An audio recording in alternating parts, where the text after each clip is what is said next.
Hello and welcome to the Watering Hole. Thanks for checking out this clip. Don't forget to like and subscribe because that'll make the baby Jesus cry, and I know how much you guys love making the baby Jesus cry.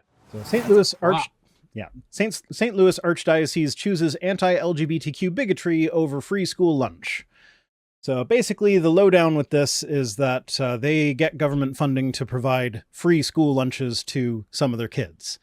And part of that government funding is there's been a recent interpretation of the Civil Rights Act where they say the non-discrimination statements for these programs has changed significantly, and schools that receive funds from the USDA would be required to adhere to the policies of these programs. The changes in these policies would be problematic for schools and programs of the Archdiocese to fully live out the mission of our Catholic Church, because the mission is bigotry, not helping people. Because, like, why else would you be against that? Like, what, like, okay, I guess, well, first off, it's the states. They can just riffer their way out of this shit. Just be like, yeah, religious freedom. We don't have to hire gay people if we don't want to. But apparently just the threat that maybe they won't be able to, they probably would, like, realistically, they can still riffer their way out of it, but like maybe there's a potential that they might not be able to. So instead of risking that maybe we might have to hire a gay person, we'll just not feed kids. Right. Like, right. I'm looking at, I actually just received, somebody sent me a message saying that there's an update to this. Oh, to this story? Well, this one is from September 3rd, so it's not the newest story. That yours is September 3rd. Mine's September 1st, but it says that I'm trying to find out what their deal is, because they're saying, are you on the St. Louis Dispatch? They'll still be giving. What's that? Are you on the St. Louis Dispatch? No, I'm on the Pillar. Oh, whatever that is. Subject to wide variety of federal mandates. So they're still, they're still doing that.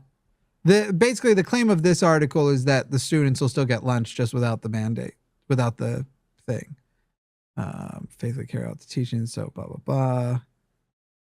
But I'm not actually seeing the backup in the article that they're saying they're still, children who qualify for these programs will still have access to similar meal service or reduced cost options as we continue determining permanent alternatives. There have been, will continue to be no disruption in these important food services. I'd love to see that actually happen before accepting.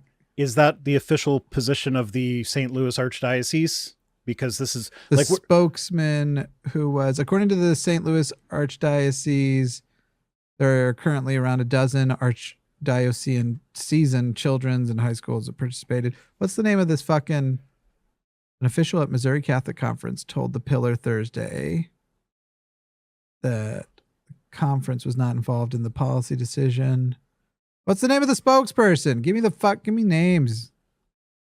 For all I know, this is a fucking... Because what the Hammond Meta article is referencing is an actual memo from the St. Louis Archdiocese. So they might, like, you know, maybe they can say like, oh yeah, no, children can still get lunches under this program, even if they go to a religious school that is run by bigots.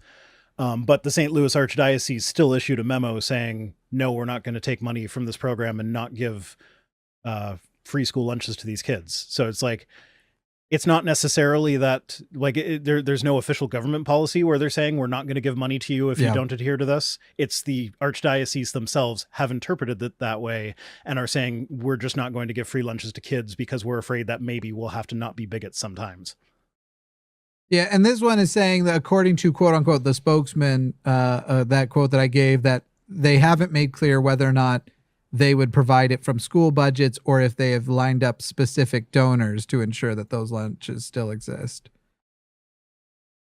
It'll definitely be interesting to see how it plays out, because it's one of those things where it's like the eyes are on you. So I have no, you know, people are writing articles about you and the eyes are on you. Yeah, so I'm sure you're going to try and say things to mitigate things. Maybe if this hadn't hit the news, they would have just quietly done it. But or they're still going to do it anyway, like, just assuming that in 2 weeks people won't care anymore, because that's about the fucking attention span of people giving a fuck about most controversies, unless they have an obsession with a specific individual that lives rent free in their brain. Yeah. Like people get fucking crazy about celebrities, and then it's like a good portion of my life is just following this person around forever.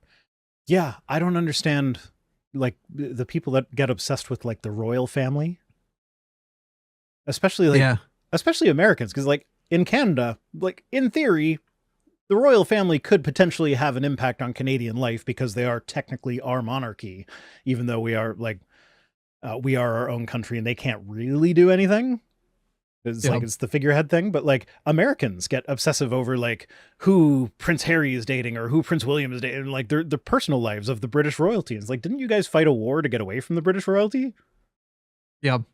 Duke 80 says, sure, I'd love little white kids to have free lunches, but could you imagine if a little black kid slipped through? How messed up do you have to be to not want to buy food for kids? And in their cases, it's more of they don't want to, it's less about black and white and more about, I don't want to hire a gay person. Yeah. Although I'm sure they used similar argumentation back in the 60s when the Civil Rights Act was becoming a thing. Yeah.